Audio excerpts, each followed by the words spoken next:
నమస్తే. సర్ పైన దేశవ్యాప్తంగా విపక్షాలు తీవ్ర ఆరోపణలు చేస్తూ ఉన్నాయి. ప్రస్తుతం తెలంగాణలో ఆ కార్యక్రమం జరుగుతున్నది. అవే అనుమానాలు ఇక్కడ వ్యక్తమవుతున్నాయి. కొన్ని ఓట్లు గల్లంత అవుతాయేమోనని కొందరంటున్నారు. గత అనుభవం ఉన్నది. అనుభవం దృష్ట్యా అది నిజమేనని మరికొందరంటున్నారు. కాంగ్రెస్ పార్టీ తగు జాగ్రత్తగా ఉండాలని చెప్తూ ఉన్నది. మరి సరే ఎందుకు ఇంత వివాదం అవుతున్నది? ఈ ఓటర్లకు సంబంధించిన సమగ్రమైన సవరణలు కొత్త కాదు. 1952 నుంచి జరుగుతున్నాయి. ఈసారి ఎందుకు ఇంత గందరగోళం జరుగుతున్నది? బహుశా తెలంగాణలో దీని ప్రభావం ఎట్లా ఉండవచ్చు? వీటికి సంబంధించిన విషయాలు మాట్లాడదాం. మన దగ్గర బీజేపీ రాష్ట్ర నాయకులు ప్రకాష్ రెడ్డి గారు ఉన్నారు. వారితో మాట్లాడదాం. సార్ నమస్కారం. నమస్తే అండి. సార్ దేశవ్యాప్తంగానే సర్ విషయంలో ఇంత వివాదం ఎందుకు వస్తుంది? కారణం ఏంటంటారు? కారణం ప్రతిపక్షాల యొక్క అనవసరమైనటువంటి రద్దంతం చేయడమే నా అభిప్రాయం అండి. ఇది బేసిక్గానే ప్రతిపక్షాలని అక్యూజ్ చేస్తున్నా, వాళ్ళని ఆరోపిస్తున్న వాళ్ళని. కారణం ఏంటంటే సర్ అనేది ఓట్లను తీసేసే ప్రక్రియ కాదు. మీరు మన ముందు క్లారిటీ ఇస్తున్న బుచ్చన్న గారు, ఓట్లను తీసేసే ప్రక్రియ సర్ది కాదు. సర్ అనేది ఇప్పుడు స్పెషల్ ఇంటెన్సివ్ రివిజన్ అనేటువంటిది మొత్తం ఓట్లను కొత్త లిస్ట్ తయారు చేస్తున్నట్టే లెక్క. ఒక రకంగా మాట్లాడితే కొత్త లిస్ట్ అదంతా కూడా. ప్రతి ఇంటికి వస్తారు. ప్రతి ఇంటికి మీరున్నారంటే మీ పేరు మీదనే ఫామ్ ప్రింట్ అవుతుంది. మీరు 2014లో 2024లో మీరు హైదరాబాద్లో ఏ ఇంట్లో ఓటు వేశారో ఆ ఇంటికే ఫామ్ వస్తుంది. ఆ ఇంట్లో మీకు ఫామ్ ఇస్తారు, బుచ్చన్న గారు మీరు పలానా ఇంట్లో మీరున్నారు, మీ ఓటు వేశారు, ఇదంతా రికార్డ్ మీ పేరు మీద టైప్ కొట్టి ఫామ్ వస్తుంది. టైప్డ్ ఫామ్ మీ పేరు మీద ప్రింట్ చేసిన ఫామ్ వస్తుంది మీ పేరు మీదనే. వచ్చినప్పుడు మిగతా అన్ని దాంతోపాటు మిగతా అన్నీ కలిపి మీరు 2002లో మీ ఓటు కనుక ఉంది పలానా దగ్గర ఉందని రెఫరెన్స్ ఇస్తే ఆటోమేటిక్గా డ్రాఫ్ట్ లిస్ట్లో మీ పేరు వచ్చేస్తుంది. ఎక్కడున్నా 2002లో మీ ఊర్లో ఉన్నా, మా ఊర్లో ఉన్నా, ఏ ఊర్లో ఉన్నా, మీరు కరీంనగర్ ఉద్యోగం చేస్తున్నా, వరంగల్ ఉద్యోగం చేస్తున్నా, ఆదిలాబాద్లో చేస్తున్నా, లేదా నాగ్పూర్లో చేస్తున్నా, ఢిల్లీలో చేస్తున్నా, ఆ పేరు ఆ ఓటర్ లిస్ట్ నెంబర్ కనుక ఇస్తే ఆటోమేటిక్గా అది మీ డ్రాఫ్ట్ లిస్ట్లో వచ్చేస్తుంది పేరు. లేకుంటే 2002 తర్వాత లేకుంటే ఇప్పుడు మీకు ఫామ్ ఇచ్చారు కదా, ఆ ఫామ్లో ఇప్పుడున్న అడ్రస్ రాసి ఆ 2002లో లేకపోతే మీరు మీ ఫాదర్దో, మీ మదర్దో, మీ తాతదో, మీ నాయనమ్మదో ఓటర్ లిస్ట్లో పేరు ఇవ్వాలి. ఒకవేళ వాళ్ళది లేకుంటే మీరు ఒక 11 ఎవిడెన్సెస్ ఉన్నాయి. ఈ 11 ఎవిడెన్సెస్ మీరు ఎస్టాబ్లిష్ చేయాలి. మీ భారతదేశంలో పుట్టినట్టుగా భారతీయ పౌరుడి కానీ. సహజంగా తాత తండ్రి ఇది లేకుండా అయితే ఉండదు కదా. అవును, సహజమైనటువంటిది కదా. 51 నుంచి ఒక 2 తరాలు ముందు అంటే తండ్రి పేరు ఇవ్వచ్చు, లేకుంటే తాత పేరు ఇవ్వచ్చు, నాయనమ్మ పేరు కూడా ఇవ్వచ్చు. అంటే వాళ్ళ పాత కార్డులు ఇవ్వచ్చు. పాత కార్డు కదా, ఆ నెంబర్ ఎక్కడ ఓటేసారో చెప్తే చాలు. అంటే వాళ్ళు భౌతికంగా లేకున్నప్పటికీ వాళ్ళు ఉండరు కదా, అంత తాత ముత్తాతలు భౌతికంగా ఉండే అవకాశం తండ్రి తాతనో తల్లి అనుకున్నప్పుడు దాంట్లో ఎవరు లేరు, ఒకతను మిగిలిన అనుకున్నాం. అయినా కూడా వాళ్ళ రెఫరెన్స్ ఇస్తే సరిపోతుంది. వాళ్ళ రెఫరెన్స్ ఇవ్వాలి. రెఫరెన్స్ ఇస్తే సరిపోతుంది. పలానా ఊర్లో మహబూబ్నగర్ జిల్లాలో నాగర్కర్నూలు తాలూకాలో పలానా ఊర్లో బుచ్చన్న గారి తాతగారి పేరు ఇది, వారి ఈ ఓటర్ లిస్టులో పలానా 59లో 62లో ఓటేశాడు, 67లో ఓటేశాడు, 65 71 తర్వాత వారు లేరు, ఇవ్వచ్చు సింపుల్గా. ఇంకా అయిపోతుంది కదా. తాతది నాయనమ్మది, అమ్మమ్మది కాదు. మళ్ళీ నేను క్లారిటీ ఇస్తాను. అవునవును, అమ్మమ్మ ఓటును అమ్మమ్మది అమ్మ తరఫున ఉండే తండ్రిది కానీ తల్లిది కానీ ఇందులో వ్యాలిడ్ కాదు. నాన్న తరఫున ఉండే నాన్న తల్లిది కానీ నాన్న తండ్రిది కానీ మనం దాని ఎవిడెన్స్ కనుక ఇస్తే మన ఓటును కన్సిడర్ చేస్తారు. అంటే ఇట్లా తండ్రిదే ఉండాలనేది ఇప్పుడే ఉన్నదా, ఇంతకు పూర్వము ఉన్నదా? ఇంతకు పూర్వం కూడా ఉంది. ఏ కొత్త గైడ్లైన్స్ ఏం కాదు. అయితే ఇప్పుడు ఏం జరుగుతుందంటే టెక్నాలజీ మారింది కాబట్టి కొత్తగా దీన్ని ఇంకా అప్గ్రేడ్ చేయడం కోసం అని అప్పుడు నాకు తెలిసి 2002లో ఆధార్ కార్డు లేదు. ఆధార్ కార్డు ఇంత ఇంపార్టెన్స్ లేదు, ఇంతమందికి పాస్పోర్ట్ లేదు, ఇంతమందికి మిగతా అంశాలు లేవు, ఇన్ని డాక్యుమెంట్స్ లేవు. కాబట్టి ఇప్పుడు డాక్యుమెంట్స్ కూడా పెంచినారు. ఇప్పుడు ఆధార్ కార్డు కూడా ఎసెన్షియల్ కాదు.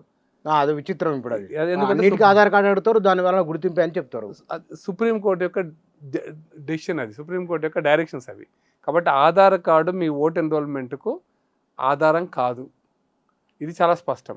మీ ఓట్ ఎన్రోల్మెంట్కి ఆధారం ముందు మీరు మీ జననం కానీ మీ ఓటు కానీ ఇది ఎట్లుందని ఎస్టాబ్లిష్ చేసుకోవాలి. దాంట్లో 11 రికార్డ్స్ ఉన్నాయి. 11లో ఏది ఎస్టాబ్లిష్ చేసినా వాళ్ళు మీకు ఓటు ఇస్తారు. ఇది మొదటి అంశం. రెండోది ఏంటంటే ఇప్పుడు మీరు తెలంగాణ వరకు తెలంగాణ ఆంధ్రప్రదేశ్ కానీ క్లారిటీ ఇస్తా.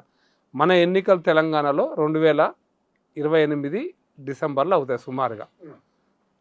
ఇంకా 2027 జనవరిలో, 2028 జనవరిలో 2 సార్లు ఓటర్ లిస్టులో కొత్త లిస్టు వచ్చే అవకాశం ఉంది, కొత్త మళ్ళీ వస్తుంది.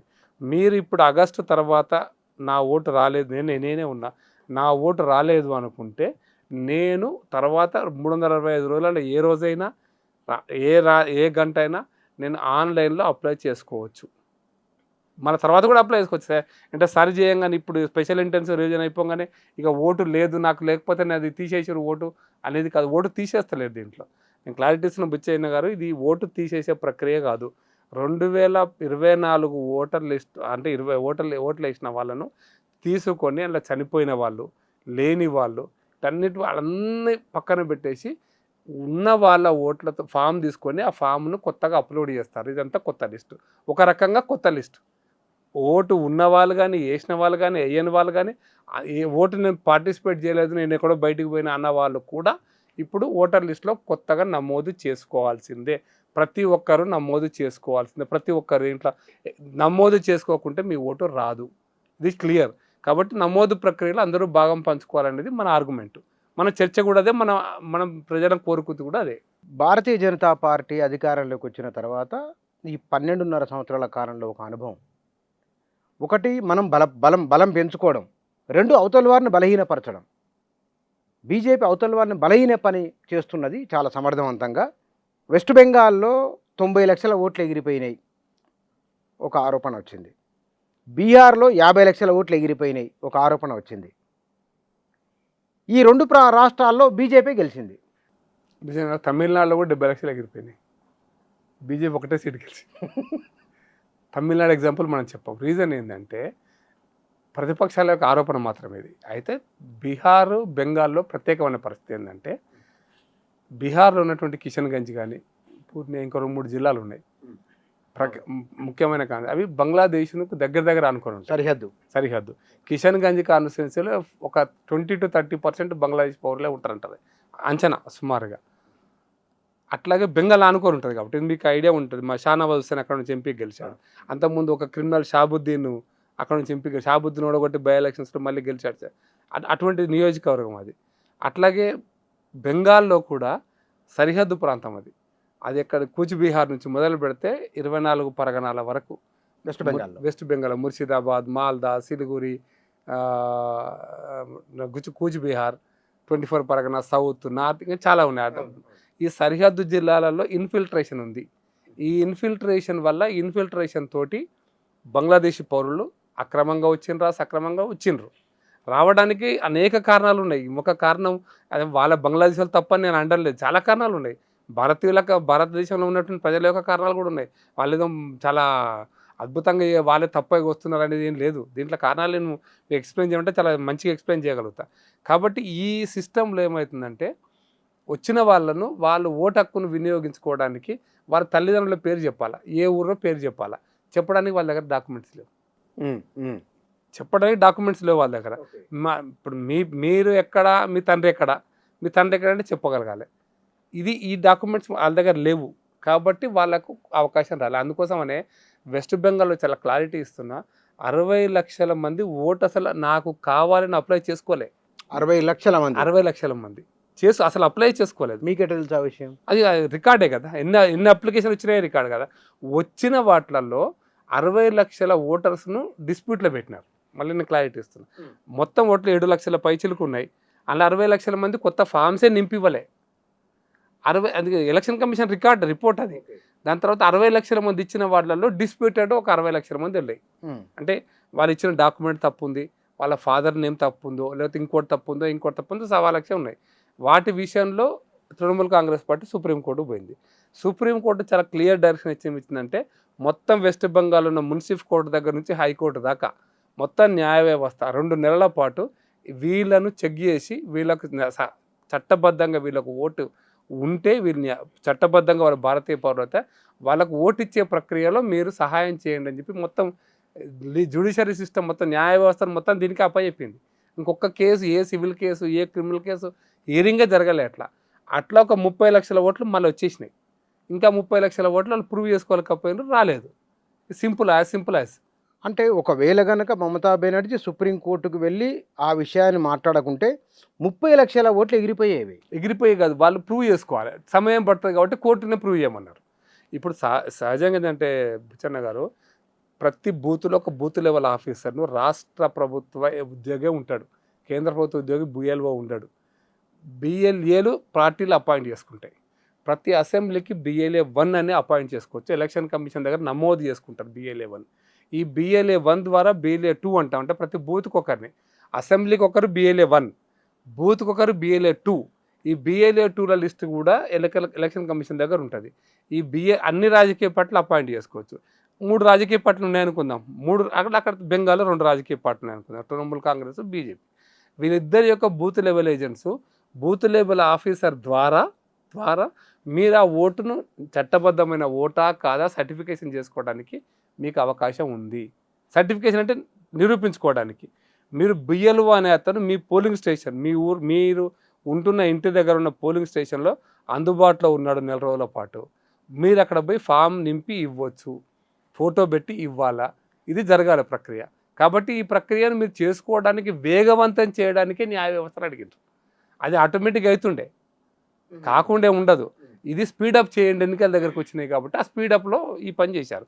అంతే తప్పిస్తే ఎస్ఐఆర్ అంటే ఓట్లు తీసేసే ప్రక్రియ కాదు, ప్రతి ఒక్కరు కొత్తగా ఒక రకంగా ఓటు ఎన్రోల్మెంట్ చేసే ప్రక్రియ అనుకోండి. కానీ ఇక్కడ ఒక అనుభవం, విపక్షాలు ఓడిపోతూ ఉన్నాయి, అధికారం ఎన్డీఏ కూటమి గెలుస్తూ ఉన్నది. ఉదాహరణకు బీహార్లో, ఇందాక నాకు జిల్లా పేరు గుర్తులేదు కానీ, ఓటు తొలగించిన ఒక 10 నియోజకవర్గాలు తీసుకుంటే కనుక అందులో 2 ఎక్కువ ఓట్లు తొలగించిన వాటిల్లో కాంగ్రెస్ గెలిచింది. ఒక ఎక్కువ ఓట్లు తీసేసారు అక్కడ. కర్ణాటక కూడా అంతే. మిగతా 5 నియోజకవర్గాలలో ఎన్డీఏ కూటమి గెలిచింది. అంటే తమకు ఎవరైతే ఓటు వేస్తారు అనుకున్నారో వాళ్ళ ఓట్లు ఉంచి అవతల పక్షానికి ఓట్లు పడతాయి అనుకున్నప్పుడు అక్కడ గందరగోళం చేస్తున్నారు, ఇదే ఓటు చోరీ అని కాంగ్రెస్ పార్టీ లేదా మిగతా వాళ్ళు ఆరోపిస్తారు. నేను బుచ్చన్న గారు చాలా క్లారిటీ చెప్తాను. వెస్ట్ బెంగాల్ అందుకోసం ఇప్పుడు కిషన్గంజ్ నియోజకవర్గం ఉంది మీకు, అందుకోసం ఒక్క నిమిషం ముందు కూడా చెప్తా. వెస్ట్ బెంగాల్లో కానీ, బీహార్లో కానీ, అస్సాంలో కానీ ఇన్ఫిల్ట్రేటర్స్ అయితే బంగ్లాదేశ్ నుంచి వస్తారో వాళ్ళే కాదు, ఇక్కడ ఉన్నటువంటి పెద్ద మనుషులు వాళ్ళకు ఉద్యోగం ఇస్తామంటే కూడా వస్తున్నారు కొంతమంది. ఉదాహరణకి మన దగ్గర కార్ డ్రైవర్ 20-25 వేలకు వస్తాడంటే వాడు 15 వేలకు వస్తున్నాడు. నాకు 15 వేలకు వస్తుంటే బంగ్లాదేశ్ వాడు రానియరాదు అంటాం. ఇది అర్థం చేసుకోండి. రెండో పాయింట్ ఏంటంటే ఇంట్రెస్టింగ్ పాయింట్, బంగ్లాదేశ్ వాళ్ళు మాట్లాడేది బంగ్లాదేశ్ వాళ్ళు బెంగాలీ మాట్లాడతారు, వాళ్ళు బిహారీ వాళ్ళు ఉర్దూ మాట్లాడతలేరు.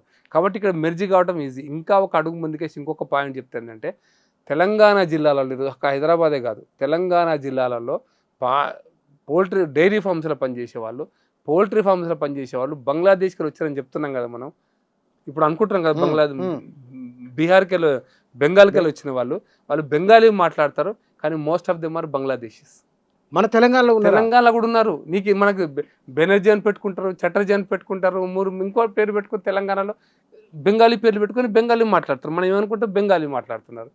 వాళ్ళు బెనర్జీ చటర్జీ అని పెట్టుకుంటున్నారు, ఆధార్ కార్డు తయారు చేసుకుంటున్నారు. మనం మీరు దొరికిన ఆధారాలు ఏమైనా పట్టుకున్నారు? నాకు మహారాష్ట్ర పట్టుకున్నారు.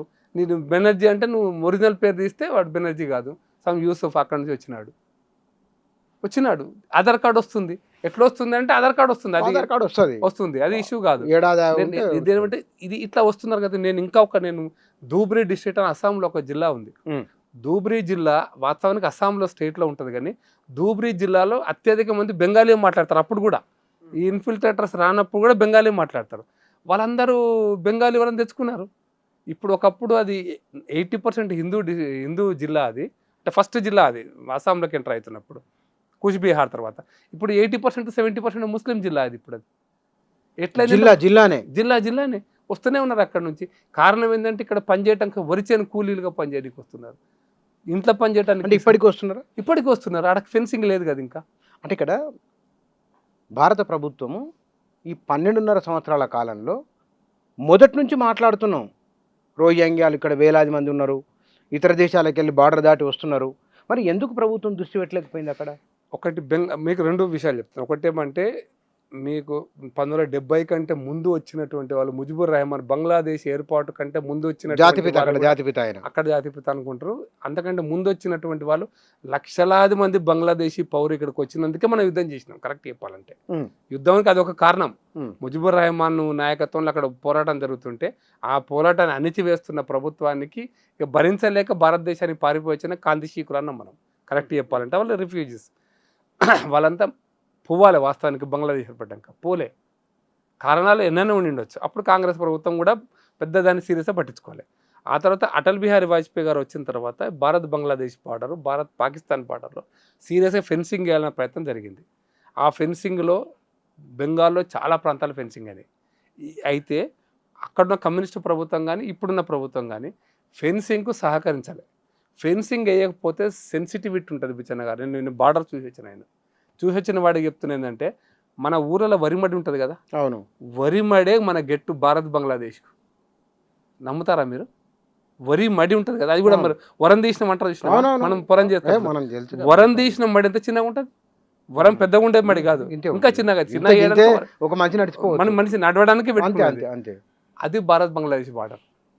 కొన్ని కిలోమీటర్లు కిలోమీటర్ ఇంకా ఇప్పుడు 500 కిలోమీటర్లు అట్టుంది ఇప్పుడు ఇప్పటికి కిలోమీటర్లకి ఒక ఊరు ఒక గ్రామం కాదు, కిలోమీటర్ ఏముంది ఈ ఊరు ఆ ఊరికి ఆ బస్ ఎక్కి మన ఆటో ఎక్కిపోయి బస్సుగా ఇటు దిమ్మ కట్టినారు. ఇటు పక్క బంగ్లాదేశ్ అని రాశారు, అటు పక్క భారత్ అని రాశారు. దిమ్మ దాటి రాలేరా? దిమ్మ వరిమాడే కదా, వరిమాడికి మధ్యలో కట్టారు. గెట్టులు ఉంటాయి కదా, ఇప్పుడు మనం మైల్ రాయలు రాసుకుంటాం కదా రోడ్డు మీద, అటువంటి మైల్ రాయలు రాసి పెట్టుకుంటారు. రోజు వస్తారు రోజు కూలి చేసి రోజు పోయే వాళ్ళు కూడా ఉన్నారు. వరిచేను మడి ఇదే వరిచేను మడి కదా, ఈ పొలంలో కోసిన వాళ్ళు ఈ పొలంలోకి వస్తారు కదా, ఎవరు బంగ్లాదేశీ ఎవరు భారతీయులు.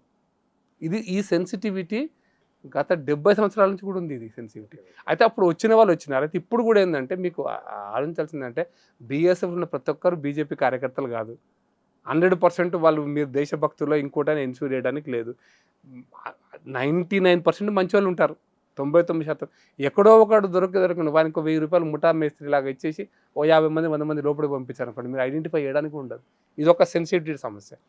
రెండో సమస్య ఏంటంటే బ్రహ్మపుత్ర నది ఉంది కదా, ఈవెన్ ఫరక్కా నది ఉంది కదా, ఈ ఫరక్కా నదిలో పడవలు వేసుకొని రాత్రిపూట వస్తుంటే బీఎస్ఎఫ్ జవాన్లు ఎక్కడ దొరకబట్టాలి, వీళ్ళని ఎట్లా దొరకబట్టాలి? ఆ నది పడవలు వేసుకొని బంగ్లాదేశ్ బ్రహ్మపుత్ర నది నుంచి నార్త్ లఖింపూర్ వరకు, బ్రహ్మపుత్ర నది అరుణాచల్ ప్రదేశ్ నుంచి భారతదేశం పడుతున్నంత వరకు పడవలు వేసుకొని పోతున్నారు. ఆ ఐలాండ్స్ ఉంటాయి కదా, ఆ దీవులు అంటారు కదా, ఆ దీవులలో స్థావరాలు ఏర్పాటు చేసుకుంటారు, వ్యవసాయం చేసుకుంటున్నారు. ఎట్లా ఆపగలుగుతాం? సెన్సిటివిటీ అని చెప్తాను మీకు, అది కారణం అది.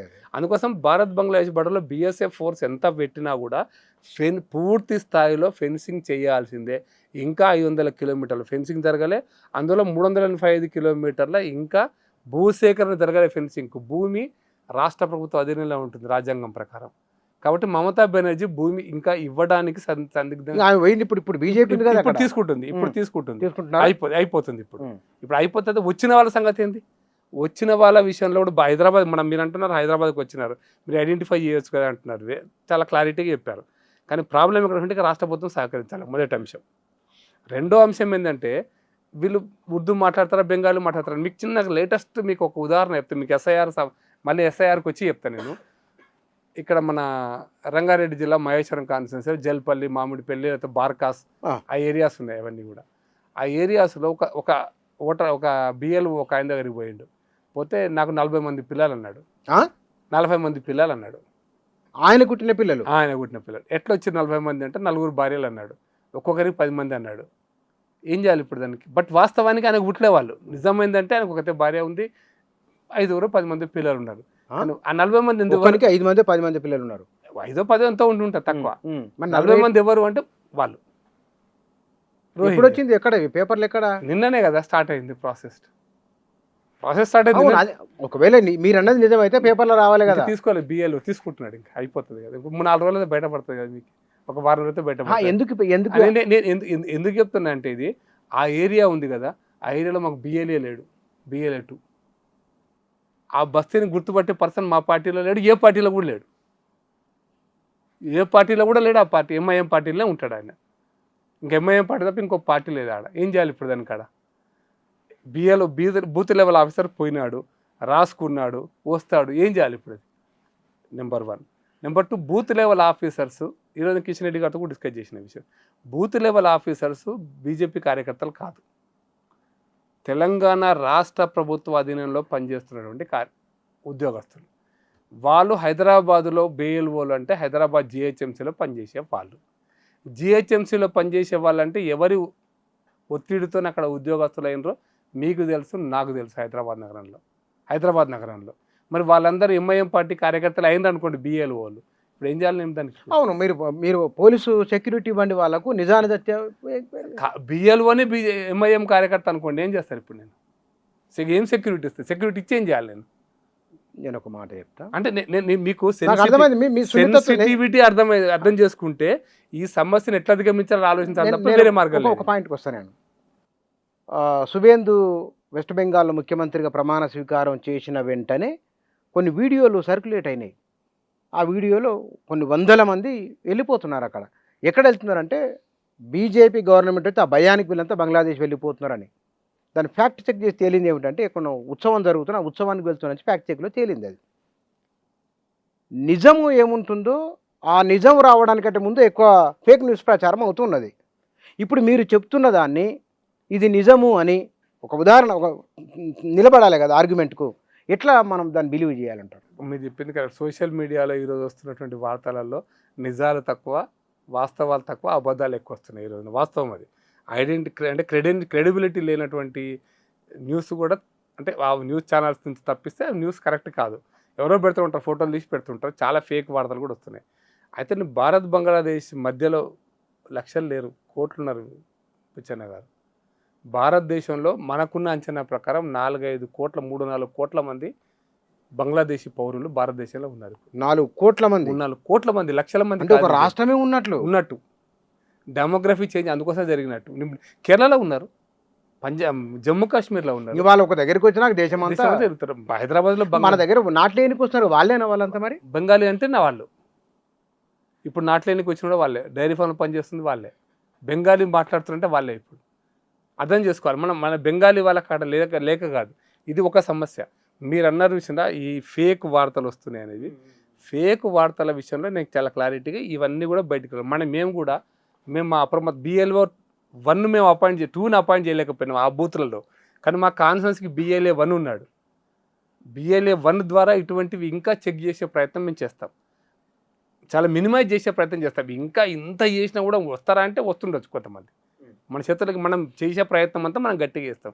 BLA-1 ద్వారా ఒక ఇంట్లో 70 మంది 60 మంది వచ్చిరు అనుకోండి, వాటి ఐడెంటిటీ నిజమా తప్ప ఖచ్చితంగా చెక్ చేస్తాం. మనం ఖచ్చితంగా వాళ్ళ ఐడెంటిటీ చెక్ చేస్తాం, వాళ్ళ డాక్యుమెంట్స్ చెక్ చేపిస్తాం. మనం ఖచ్చితంగా వెంబడబడి మనం కూడా గుర్తిస్తాం కదా. ఇప్పుడు మా ఇంటి దగ్గర ఒక ఇంట్లో లేని ఇంటికి 67 మంది ఓటర్ ఆఫీస్ పెట్టినారు, లేని ఇల్లే లేదు, హౌస్ నెంబర్ ఏరియాలో, మా ఏరియాలో హౌస్ నెంబరే లేదు, 67 ఓట్లు ఉన్నాయి, దొరకబెట్టినాం, కంప్లీట్ చేసినాం పోయిన ఎలక్షన్స్లో. ఇట్లాంటి ఎవరు వాళ్ళు? ఎవరు ముస్లిమ్స్ ఆ ఏరియాలో ఎవరు రాసినారు అంటే 67 ఓట్ల 67 ఓట్లు ఒకటే ఇంట్లో తీసేసినారు. ఇప్పుడు అది లేదు. ఇప్పుడు అంటే ఒక ఇంటి నెంబర్ వాళ్ళు రాసేస్తుంటారు. BLO ఎవరు రాయడం కూడా దానికి అర్థం ఉండాలి కదా. మీకు అందుకోసం GHMC ఆఫీసులో ఒక వింగ్ ఉంది, ఎలక్షన్ కమిషన్ వింగే ఉంది.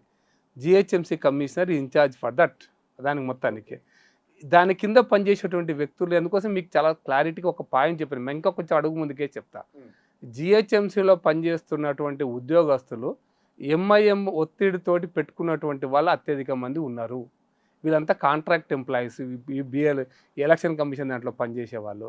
ఈ కాంట్రాక్ట్ ఎంప్లాయీస్ వాళ్ళు ఒక కట్టది మనం ఒక 50 ఫామ్స్ నింపించినాం కొన్ని తీసి కట్టబడేస్తారు, మీరేం చేయలేరు దానికి. ఇంకా ఎలక్షన్ ఓటర్ లిస్ట్ తీస్తున్నప్పుడు ఒక పేజీని తీసి స్కిప్ చేసి పడేస్తాడు, ఏం చేయగలుగుతారు? ఎండార్స్మెంట్ ప్రతి పేజీ వర్డ్ పేరు చెక్ చేసుకోవాల్సిన పరిస్థితి వచ్చింది హైదరాబాద్ నగరంలో. ఇది వాస్తవ పరిస్థితి. GHMC ఆఫీసులో ఉంది కదా, మన దగ్గరనే కదా. ఎన్నెన్ని చెక్ చేయాలి, ఎంతని చెక్ చేయాలి? అందుకోసం మనం అప్రమత్తంగా ఉన్నాం. సాధ్యమైనంత వరకు ఇటువంటి దొంగ ఓట్లు రాకుండా చూస్తాం. అయితే మీకు ఒక్కటి మాత్రం నేను ఇన్షూర్ చేస్తాను బుచ్చన్న గారు, ఇంతకుముందు JP గారు కూడా చాలాసార్లు ఇటువంటి సర్వే చేశాడు. ఎలక్షన్ ఓటర్ లిస్ట్ అనేది ప్రక్షాళన చేయాలన్న విషయం ఆయన ఒక 20 ఏళ్ళ నుంచి పట్టుబడుతూనే ఉన్నాడు. దాంట్లో నగరాలలో 20 నుంచి 25% దొంగ ఓట్లు ఉన్నాయి. నగరాలు అంటే చచ్చిపోయిన ఓట్లు ఉండొచ్చు, షిఫ్ట్ అయిన ఓట్లు ఉండొచ్చు, లేదా దొంగ ఓటు ఎన్రోల్మెంట్ చేసుకున్న ఓట్లు ఉండి ఉండొచ్చు. గ్రామాలలో 2 to 3% ఉన్నాయి. ఇది అర్థం చేసుకోండి మనకు. కాబట్టి తెలంగాణ గ్రామాలలో ఈ సమస్య లేదు. సమస్య ఉండదు, ఎందుకంటే తెలిసిపోతుంది ఎవరున్నారు ఎవరు లేరు, ఏ ఓటు ఎవరు ఈజీగా గుర్తుపట్టేస్తారు. అన్ని పార్టీలు యాక్టివ్గా ఉంటే క్రియాశీలంగా ఉంటాయి కాబట్టి ఇష్యూ లేదు. చిన్న చిన్న టౌన్స్లో కూడా ఇబ్బంది లేదు. చిన్న చిన్న టౌన్స్లో కూడా ఇబ్బంది లేదు. ఎందుకంటే ఆ ఇబ్బంది మనం అక్కడ కూడా ఇంచుమించుగా 95% 98% గుర్తుపట్టచ్చు. ఇక 1-2 దొంగ ఓట్లు ఉంటే మనం ఏం చేయలేము దానికి. వచ్చిందల్లా హైదరాబాద్ లాంటి పెద్ద నగరం, ఇంకో కరీంనగర్, మహబూబ్ నగర్, నిజామాబాద్ లాంటి, వరంగల్ లాంటి చిన్న నగరాలు. ఈ నగరాల్లో మేము కాషియస్గా మేమేమంటుంటే ప్రజలను కూడా కాషియస్గా ఉండమంటున్నాం, మిగతా పార్టీలను కూడా కాషియస్గా ఉండమంటున్నాం. చట్టబద్ధంగా న్యాయబద్ధంగా రావాల్సిన ఓటును ఖచ్చితంగా ఎన్రోల్మెంట్ చేయించమంటున్నాం, అక్రమ ఓటును ఖచ్చితంగా తొలగించమంటున్నాం. మీకు దీంట్లో ఒక చిన్న అయితే ఇప్పుడు జరగబోయేటువంటి దాంట్లో మీకు నాకు మహేష్ రెడ్డితో మాట్లాడాను, ఎమ్మెల్యే మహేష్ రెడ్డి గారితో. ఇంట్రెస్టింగ్, ఆయన ఎలక్షన్స్ టైంలో కూడా సర్వే చేస్తాం కదా, మన ఇంటింటికి నిర్మల్ మహేష్ రెడ్డి ఇంటింటికి పోతుంటాం కదా, మనం ప్రచారం చేయడానికి పోతాం, వెరిఫికేషన్ చేయడానికి పోతాం, ఓటర్లు బూత్ లెవెల్ మా బూత్ ఇన్ఛార్జెస్ పోతే అక్కడ కొన్ని మహారాష్ట్ర నుంచి వచ్చినటువంటి వాళ్ళు ఇళ్ళల్లో కిరాయి ఒక రూమ్లో ఎన్రోల్మెంట్ చేసుకుని పోయి, ఇండ్లు కూడా లేవు, అక్కడ కూడా ఇండ్లు లేవు, ఎన్రోల్మెంట్ చేసుకొని పోయినారు. ఒక 20,000 మంది ఒక నిర్మల్ అసెంబ్లీ, నిర్మల్ టౌన్లో 20,000 మంది ఉన్నారు అట్లా. నిర్మల్ టౌన్ 20,000 దొంగ ఓట్ల 10 మహారాష్ట్రకి వచ్చి ఊర్లలో కూడా పెట్టుకున్నారు. మహారాష్ట్ర ఆనుకొని ఉంటుంది కదా, మహారాష్ట్ర ఎలక్షన్స్ వేరే, తెలంగాణ ఎలక్షన్స్ వేరే కదా, అవుతున్నాయి కదా. మహారాష్ట్రకి వచ్చి ఓటు ఎన్రోల్మెంట్ చేసుకున్నారు, అక్కడ గ్రామాలలో ఎన్రోల్మెంట్ చేసుకున్నారు మహారాష్ట్ర నుంచి. అంటే మీకు కరెక్ట్ అర్థమైంది కదా నేను చెప్పిన. అంటే ఇప్పుడు మహారాష్ట్ర ఓటరే, తెలంగాణ ఇక్కడ ఓటేస్తారు, అక్కడ వేరే ఎలక్షన్స్, ఇక్కడ వేరే ఎలక్షన్స్. ఆంధ్రప్రదేశ్ నుంచి వచ్చిన వాళ్ళు కూడా ఉన్నారు హైదరాబాద్లో. అంటే ఇవన్నీ కూడా ప్రక్షాళన జరగాలి. దీనికోసం ఏంటంటే పార్టీలు అప్రమత్తంగా ఉండాలి. అయితే మీరు అడిగిన మొదటి ప్రశ్నకు సమాధానం ఏంటంటే, ఏ పార్టీ అయితే బూత్ స్థాయిలో క్రియాశీలంగా ఉంటుందో ఆ పార్టీ ఖచ్చితంగా ఓటర్లు ఈ ఎన్రోల్మెంట్లో ప్రభావితం చేస్తారు అన్నప్పుడు ఇక్కడ ఆగుదాం మనం. భారతీయ జనతా పార్టీ ఇవాళ తెలంగాణలో తప్పకుండా అధికారంలోకి వస్తామని చెప్తున్నారు. ఇవాళ గ్రామీణ ప్రాంతంలో తండాల్లో కూడా వాట్సాప్ గ్రూప్ ఉంది బీజేపీకి. అంటే వీళ్ళు ఇక్కడ నుంచి ఓటర్ను ప్రిపేర్ చేస్తారని అనుకోవచ్చా? ఇప్పుడు మీ ఓటర్ను ప్రిపేర్ చేసే ప్రక్రియ 360 రోజులు చేస్తాం, దాంట్లో ప్రాబ్లం ఏముంటుంది? నేను ఏమంటున్నంటే మా బూత్ స్థాయిలో 35,000 పైచిలకు పోలింగ్ బూతులు ఉంటే మేము 30,000 పైచింగ్ బూతులలో మా బూత్ కమిటీలే ఉన్నాయి. ఇప్పుడు కొత్తగా 35,000లో 30,000 కమిటీలు ఉన్నాయి మాకు ఇప్పటికే. అంటే మేము ఎప్పుడు పోయిన సంవత్సరం నేను కూడా ఒక జనగామ జిల్లా ఇన్ఛార్జ్ ఉన్నా, అంతకుముందు నేను మేడ్చల్ కాన్స్టిట్యున్సీ ఇన్ఛార్జ్ మెంబర్షిప్ చేసేటప్పుడు జనగామ జిల్లాలో బూత్ కమిటీలు వేయడానికి నేనే ఇన్ఛార్జ్ ఉన్నా. ప్రతి మండల హెడ్ క్వార్టర్ తిరిగిన బూత్ కమిటీలు వేయడం కోసం బూత్ తిరిగినాం. ఈ వ్యవస్థ మొత్తం కూడా అందులో మేము అయితే మీకు చెప్తాను, మీకు ఇంట్రెస్టింగ్ పాయింట్, 30,000 మంది బిఎల్ వాళ్ళని అపాయింట్ మేము మాకు లిస్ట్ వచ్చింది, మేము మా బిఎల్ వాళ్ళని దాంట్లో మళ్ళీ మేము వెరిఫై చేసుకున్నాం. నేను బిఎల్ఏ 1 బిఎల్ఏ 2 నా పేరు ఉంటే మా ఆఫీస్ నుంచి ఫోన్ చేసి, ప్రకాష్ రెడ్డి గారు మీరు బిఎల్ఏ 2లో పలానా బూత్లో మీరు బిఎల్ఏ 2గా మీరు అపాయింట్ అయినారు, మీరు 15 రోజులు 20 రోజులు టైం ఇవ్వగలుగుతారా లేదా, లేకపోతే మీరు బిఎల్ఏ 2 ఉండడం వల్ల ఇబ్బంది వస్తుంది కాబట్టి మీరు సమయం ఇస్తారా లేదా అని కూడా మేము వెరిఫై చేసుకున్నాం. ఎందుకంటే 4 రోజుల ప్రాసెస్ అంతా కూడా చేసుకొని మేము బిఎల్ఏ 2ను అపాయింట్ చేసుకున్నాం. ఇదంతా చేయాలి, అన్ని రాజకీయ పార్టీలు ప్రక్రియ చేయాలి కదా. చేయకపోతే మా తప్ప? ప్రశ్న అదే. చేయకపోతే ఇప్పుడు మొత్తం బీహార్లో 80,000 90,000 పోలింగ్ బూతులు ఉంటే కాంగ్రెస్ పార్టీ ఎన్ని అపాయింట్ చేసింది? 12,000 పోలింగ్ బూతులలో బిఎల్ఏ 2ను అపాయింట్ చేసింది. అంటే మీ శక్తి ఎంత? మీ శక్తి తగ్గట్టు మీరు గెలుస్తున్నారు కదా, గంతే అనుకోరాదండి. ఇప్పుడు ఎలక్షన్ ప్రాసెస్ మీ శక్తి ఎంత, మీరు అంతా. మీ శక్తి లేని వాళ్ళు మీరు ఎట్లా గెలుస్తారు? ఇప్పుడు కాంగ్రెస్ ఇక్కడ పవర్లో ఉంది, అందుకోసం చెప్తున్నాం కదా, కాంగ్రెస్ పార్టీని కూడా క్రియాశీలంగా ఉండమని అడుగుతున్నాం మేము రిక్వెస్ట్ చేస్తున్నాం. వాళ్ళు కూడా చెప్తున్నారు ఉండాలి కూడా వాళ్ళు. కానీ ఒక డిస్కషన్లో వచ్చిన ఒక పాయింట్ ఏమిటంటే, ఓటును ఎంత అద్భుతంగా ఉపయోగించుకోవచ్చునో భారతీయ జనతా పార్టీకి తెలిసినంతగా ఈ 77 ఏళ్ల కాలంలో ఏ పార్టీకి అర్థం కాలేదు అని ఒక స్టేట్మెంట్. కాంగ్రెస్ పార్టీ ఛాలెంజ్ చేసింది కానీ బట్ నేను అర్థం చేసుకోలేకపోయింది. అంటే శక్తిని దీన్ని ఎట్లా వాడవచ్చునో, అంటే లక్ష్యాన్ని చేరుకోవడానికి. ఒకటి బిచ్చన్న గారు, ఒకటి అంటే సంస్థాగత నిర్మాణంలో ఒకప్పుడు కమ్యూనిస్టులు కూడా కొంచెం బలంగా ఉండి, ఆ తర్వాత కాంగ్రెస్ పార్టీ 67 నుంచి సుమారుగా నాకు తెలిసిన వరకు కామరాజ్ నాడారు ఏఐసిసి ప్రెసిడెంట్ అయినప్పటి నుంచి, ఇందిరాగాంధీ పాలన స్టార్ట్ అయినప్పటి నుంచి వాళ్ళ యొక్క బూత్ లెవెల్ యాక్టివిటీని ఆల్మోస్ట్ వాళ్ళు వదిలిపెట్టినట్టే లెక్క రకంగా. వాళ్ళు అసెంబ్లీ లీడర్ సెంట్రిక్ యాక్టివిటీ తప్ప క్యాడర్ సెంట్రిక్ యాక్టివిటీ కాదు వాళ్ళది కాంగ్రెస్ పార్టీ. క్లారిటీ వచ్చిందా? లీడర్ సెంట్రిక్ పార్టీ తప్ప క్యాడర్ సెంట్రిక్ పార్టీ కాదు. ప్రాంతీయ పార్టీలన్నీ కూడా లీడర్ సెంట్రిక్ పార్టీలే. క్యాడర్ సెంట్రిక్ పార్టీలు కాదు ఇవి. బూత్ లెవెల్లో మా పార్టీ ఉందా లేదా చూసుకోరు వాళ్ళు. ఎలక్షన్లప్పుడు బూత్కు పోయినామా, ఆడ కులాల వారికి విభజించినామా, మతాల వారికి విభజించినామా, ఏదో లీడర్ పర్సనాలిటీ పేరు చెప్పి ఓటు వేయించుకున్నామా, ఇది దీనివల్ల పార్టీకి ప్రయోజనం తక్కువ ఉంటుంది. నేను ఎందుకు చెప్తున్నా అంటే బీజేపీ కూడా మతం ఆధారంగా మీకు ఒక విషయం చెప్తాను, మీకు ఇది అర్థం కావడం కోసం చెప్తాను. చాలా మీరు అన్నారు కాబట్టి ఈ చర్చలో చాలా ఇంపార్టెంట్ పాయింట్. మేము ఈ రోజున నరేంద్ర మోడీ గారి ప్రభుత్వం చేస్తున్న మంచి పనులని మేము ఎవరి ద్వారా ఎవరికి చెప్పియాలి? ప్రజలకు చెప్పియాలి. ఎవరి ద్వారా చెప్పగలుగుతాం? సూటిగా బూత్ లెవెల్ కార్యకర్త ప్రజల దగ్గర పోయి చెప్పగలుగుతారు, అమ్మ మీకు బియ్యం ఇస్తుందా నరేంద్ర మోడీ గారు, మీకు ముద్రణ రుణం వచ్చిందా, అయితే నరేంద్ర మోడీ గారు పంపించారు, మీకు పలానా స్కీమ్ వచ్చిందా, నరేంద్ర మోడీ గారు ఇచ్చినారు, మీకు పలానా ప్రోగ్రామ్ వచ్చిందా, లేకపోతే విశ్వకర్మ యోజనలో మీకు 2 లక్షలు వచ్చాయా, మోడీ గారు పంపించారు. ఇది చెప్పగలిగేటువంటి వ్యవస్థ మాకు ఓట్లు పడుతున్నాయా పడతలేవా కొన్ని రాష్ట్రాల్లో రాజకీయ నిర్మాణం ఉంది.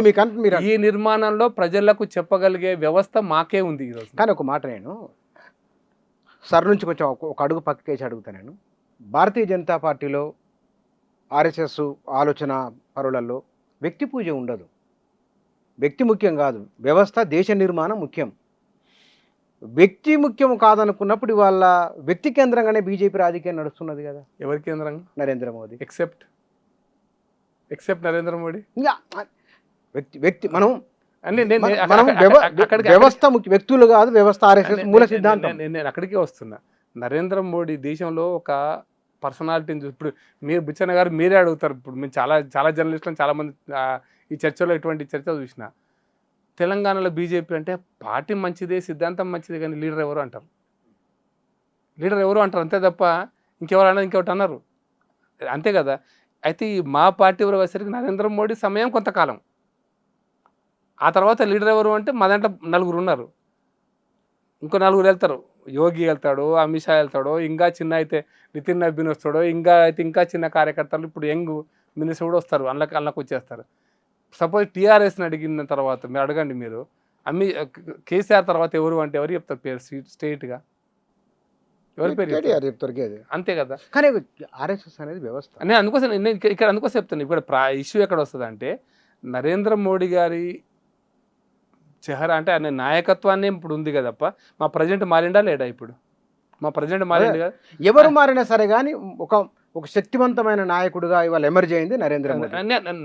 బలమైన నాయకత్వం, మామూలు బలం కాదు, మామూలుగా బలమైన నాయకత్వం ఉన్నప్పుడు ఈ నాయకత్వం నరేంద్ర మోడీ ఒక్కందే కాదు కదా, మీరు అర్థం చేసుకోండి. కానీ వాళ్ళ 140 కోట్ల మంది, ప్రపంచంలో అత్యధిక జనాభా కలిగిన పెద్ద ప్రజాస్వామ్య దేశానికి అధినాయకుడు నరేంద్ర మోదీ. కరెక్ట్. మీకు నరేంద్ర మోడీ నాయకత్వం వహిస్తున్నప్పుడు నరేంద్ర మోడీ ఒక్కరే అనుకుంటే ఎట్లా? ఇప్పుడు నరేంద్ర మోడీ ఇంతమంది నరేంద్ర మోడీ అనుకుంటున్నాం కదా. నువ్వు పోయిన సంవత్సరం ఎలక్షన్స్ తర్వాత ఆయన నాగపూర్ పోయిండా లేదా? సర్సంఘచాలక్ గారితో కూర్చున్నాడా లేడా? ఎందుకు కూర్చున్నాడు మరి? సర్సంఘచాలక్ బీజేపీ ఆఫీస్కి రాలే, ప్రధానమంత్రి కార్యాలయం రాలే. నరేంద్ర మోడీ గారు సర్సంఘచాలక్ దగ్గర పోయిండు, మరి ఎవరు గొప్పిండ్లా?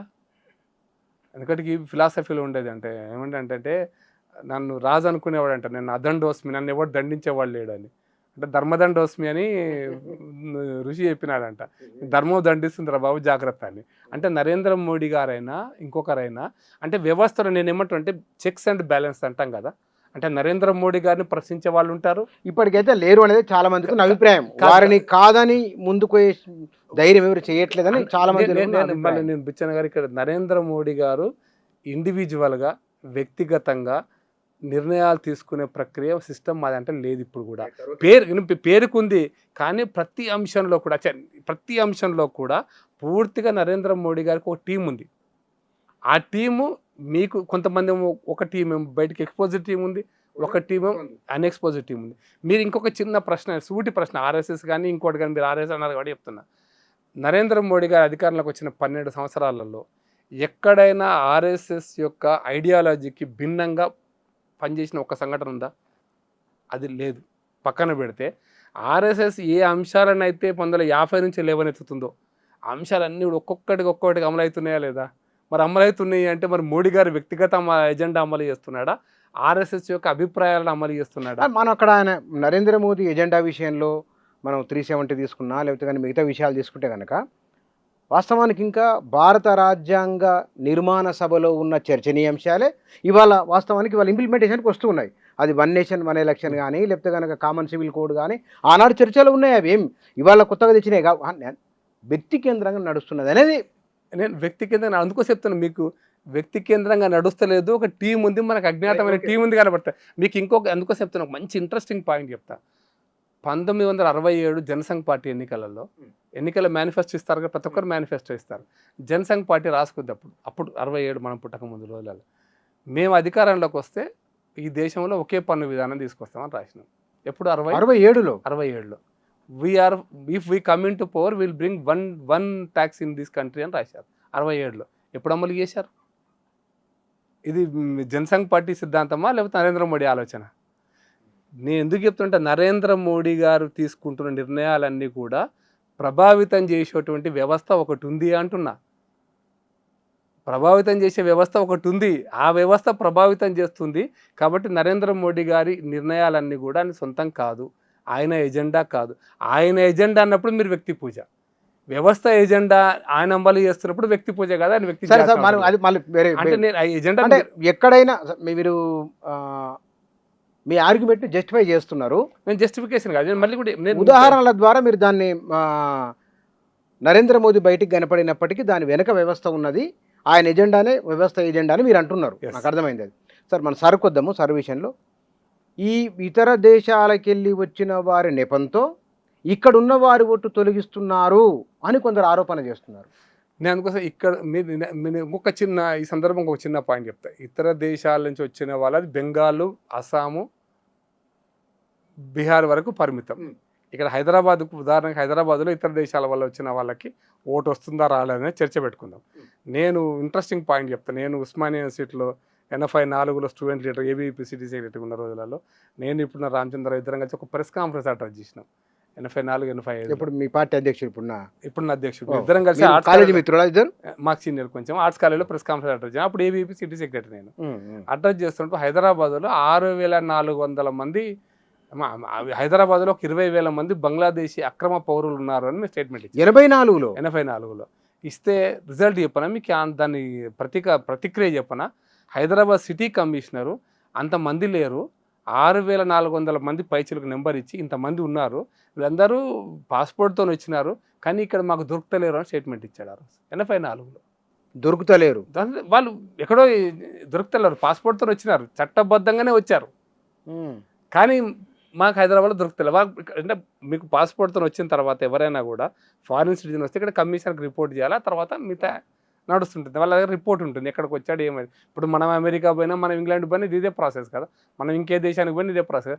అట్లా చట్టబద్ధంగానే వచ్చారు కానీ అక్రమంగానే ఇక్కడ సెటిల్ అయిపోయినారు. ఎందుకంటే వాళ్ళ పాస్పోర్ట్లో టైం అయిపోయింది, వాళ్ళకు 6 నెలలు ఏడాది అయిపోయింది, లేరు దొరుకుతలేరు, వాళ్ళకు డిపోర్టేషన్ అనేది సమస్య. ఇప్పుడు అందుకోసం ఇప్పుడు మొన్న బెంగాల్లో వచ్చింది డిటెక్ట్, డిలీట్ అండ్ డిపోర్ట్, ఇదే కదా పదం. D3 detect, delete and deport. ఈ డిపోర్టింగ్ ప్రాసెస్లో మీకు ఇది ఒక సమస్య ఉంది. రెండో సమస్య ఏంటంటే నేను హైదరాబాద్లో మన దురదృష్టం ఏంటంటే మన పోలీసు వ్యవస్థకు నేనే పోయినా పర్సనల్గా నేనే దానికి నా అనుభవం చెప్తున్నా. 2010లో రోహింగ్యా ఫస్ట్ బ్యాచ్ హైదరాబాద్కి వచ్చింది. 2010 నాకు తెలిసినంత వరకు, అంతకుముందు ఎవరైనా ఒకరిద్దరు వచ్చింటారు కానీ ఒక పెద్ద గుంపు హైదరాబాద్ 2010లో వచ్చింది. బాలానగర్ ఒక దర్గాలో ఉండింది. దర్గాలో గుంపు 400 మంది వచ్చారు ఒకటి.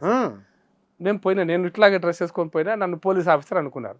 అందరూ రాగానే లోపలికి పారిపోతున్నారు. లోపలికి పారిపోతుంటే నేను పోయి ఎవరు, మీరు ఎటు నుంచి వచ్చినారు, ఇవన్నీ నేనే ఎంక్వైరీ చేసిన వాళ్ళు పక్క రోహింగ్యాలు మేము కొంత రివీల్ చేసినారు. అక్కడ ఉన్న అమాయకంగా రివీల్ చేశారు.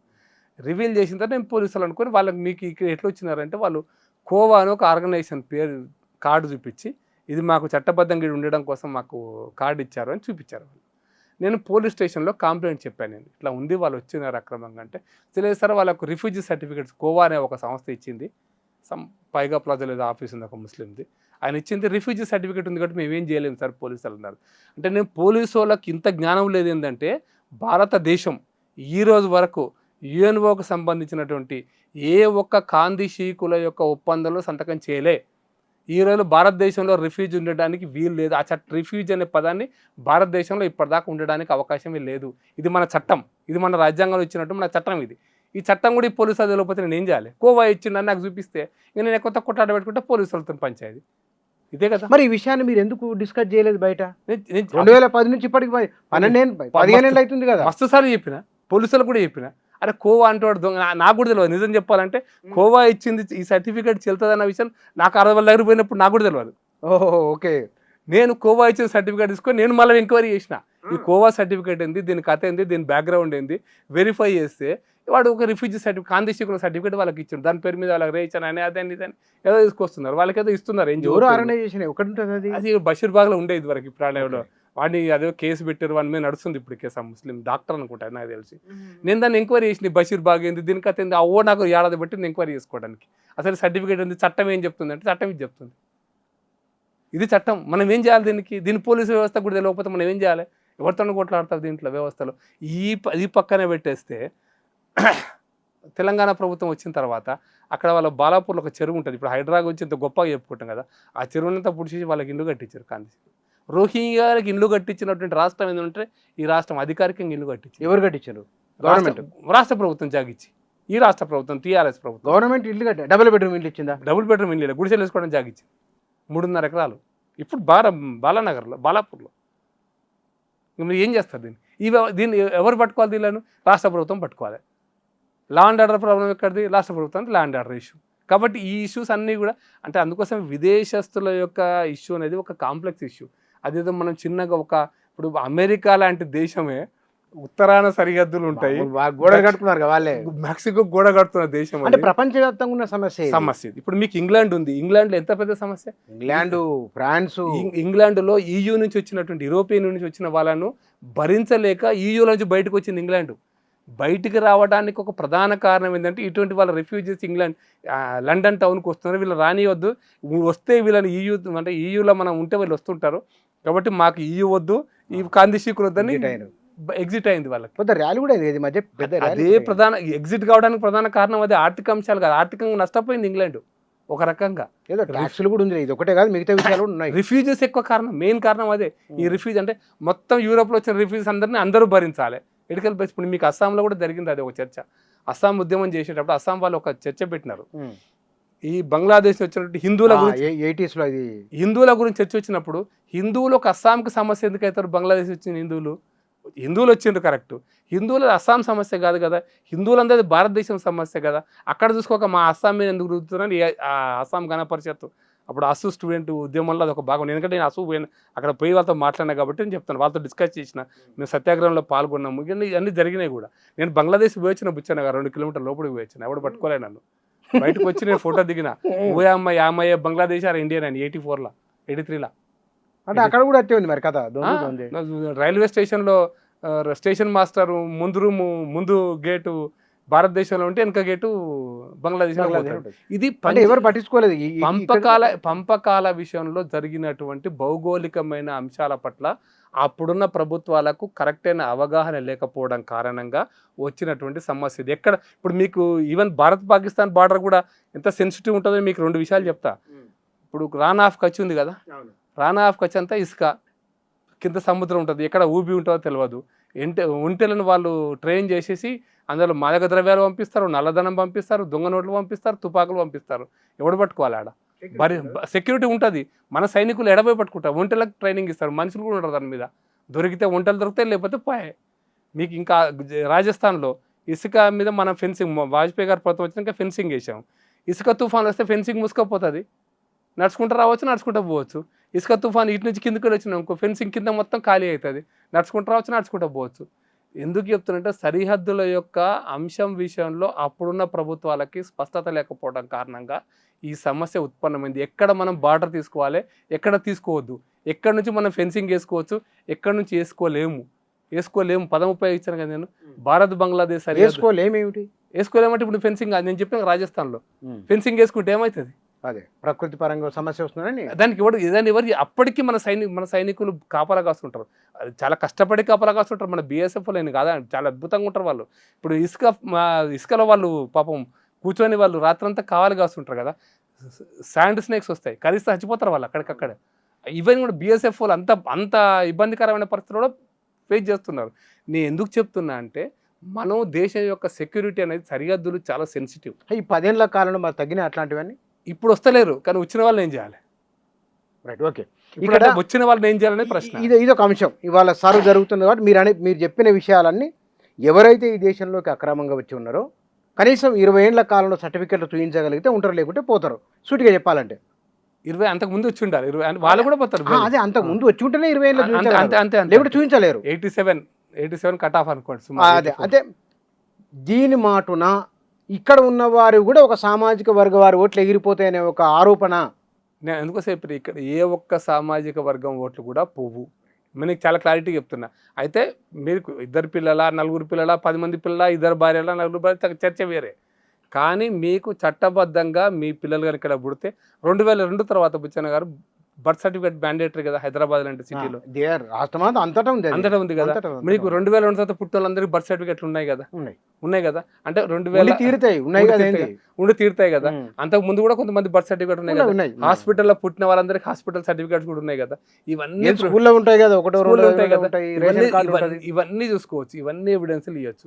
కాబట్టి మీకు ఇది అయిపోయిన తర్వాత కూడా మళ్ళీ మీరు సబ్మిట్ చేసుకోవచ్చు. అంటే నా SIR అయిన తర్వాత ఇక మా ఓటు లేకపోతే మేము లేవనుకోకండి దయచేసి. నేను ఇది మీ ద్వారా నేను ప్రజలకు కూడా చెప్పదలుచుకున్నా. ఈ SIR అయిపోయింది ఆగస్టులో, కాబట్టి మా ఓటు లేకపోతే లేదనే ఫీలింగ్లోకి రాకండి. మీకు SIR తర్వాత కూడా 365 days 24 hours ఆన్లైన్లో ఎలక్షన్ కమిషన్ వెబ్సైట్ ఓపెన్ ఉంటుంది. మీరు అక్కడ కూడా మీరు అప్లై చేసుకోవచ్చు. అయితే అక్కడ కూడా మీరు BLO మీ సర్టిఫికేట్లను మీ డాక్యుమెంట్స్ని వెరిఫై చేసి చట్టబద్ధ పౌరులు అయితే అప్పుడు కూడా మీకు ఓటిస్తాడు. అంటే నిరంతరాయంగా ఇది ప్రజలకు అందుబాటులో ఉంటుంది, ఇబ్బంది ఏమీ లేదు. SIR తోటి డ్రాఫ్ట్ ఇట్లా వస్తుంది, ఒక లిస్టు బయటకు వస్తుంది. దాని అర్థం దానికి అడిషన్స్ ఉండవని కాదు, తర్వాత చేసుకోవచ్చు. ఉదాహరణకు చాలా మంది వాళ్ళ హైదరాబాద్కు బతుకుదెరువు కోసం వస్తున్నారు. ఈ విజయనగరం నుంచి వచ్చిన వాళ్ళు ఉంటారు. ఊరి మీద ప్రేమ ఉంటుంది, ఆధార్ కార్డు ఇక్కడనే ఉంటుంది, ఉద్యోగం ఇక్కడనే ఉంటారు, పిల్లల చదువులు ఇక్కడనే ఉంటాయి, పిల్లల క్యాస్ట్ సర్టిఫికేట్ బర్త్ సర్టిఫికేట్ ఇక్కడనే ఉంటుంది. కానీ ఓటు ఊర్లో ఉంచుకోవాలనుకుంటారు వాళ్ళు. ఆ అవకాశం ఉంటుందా? ఉంది. మీకు అందుకోసం అక్కడ ఉంచుకోవచ్చు, ఇక్కడ ఉంచుకోవచ్చు. అదే చాలా ఊరి మీద ప్రేమ ఉంటుంది కదా. మీరు ఎక్కడ ఉండాలనుకుంటే అక్కడ ఉంచుకోవచ్చు. ఓకే. ఏ స్థిర నివాసం హైదరాబాద్లో ఉన్నప్పటికీ మీ ఊరు నేను మా ఊర్లో ఓటు ఉంచుకోవాలంటే మా ఊరు ఉంచుకోవచ్చు. నేను మీ ఊర్లో మీరు ఓటు ఉంచుకోవాలంటే ఉంచుకోవచ్చు. మీరు అక్కడ ఫామ్ ప్రతి మీరు దీంట్లో మళ్ళీ నేను దీన్ని అర్థం చేసుకోవాల్సిందంటే సపోజ్ ఇప్పుడు నేను మా ఊర్లో ఓటు ఉంచుకోవాలి. కానీ ఇప్పుడు నేను హైదరాబాద్లో నేను ఉంటున్నా. 2024 ఎలక్షన్స్లో నేను హైదరాబాద్లో ఓటు వేసిన. క్లారిటీ 23 ఎలక్షన్స్లో 24 ఎలక్షన్స్ ఇచ్చిన. నాకు ఫామ్ ఎక్కడ ఇస్తారంటే ఇక్కడ ఏ అడ్రస్ నుంచి అయితే నేను ఓటు వేసానో అక్కడ నాకు ఫామ్ ఇస్తారు, నా పేరు మీద ఇచ్చే ఫామ్ ఇస్తారు. అయితే ఈ ఫామ్ నేను ఇక్కడ లేను, నేను పలానా ఇంట్లో పలానా దగ్గర మా ఊర్లో నాకు ఓటు కావాలని మీరు ఫామ్ 6 నింపి ఇవ్వాలి. కొత్త అంటే ఓట్ ఎన్రోల్మెంట్ ఫామ్ నింపి ఇవ్వాలి మీరు. మళ్ళీ దాంట్లో ఫామ్ ఫోటో అతుకు పెట్టాలి, ఇంకో ఫామ్ తీసుకోవాలి, దానికి BLOతో స్టాంప్ వేయించుకొని అక్నాలజ్మెంట్ తీసుకోవాలి. ఇవన్నీ తీసి మీరు ఫామ్ నింపి ఇవ్వాలి. ఒకవేళ ఊర్లోనే ఓటు ఉంటే ఆ సమస్య లేదు, ఊర్లో అక్కడే ఓటు ఉంటే సమస్య లేదు. 2002 కంటే ముందు ఎక్కడ ఓటు ఉన్నా అక్కడ సమస్య లేదు.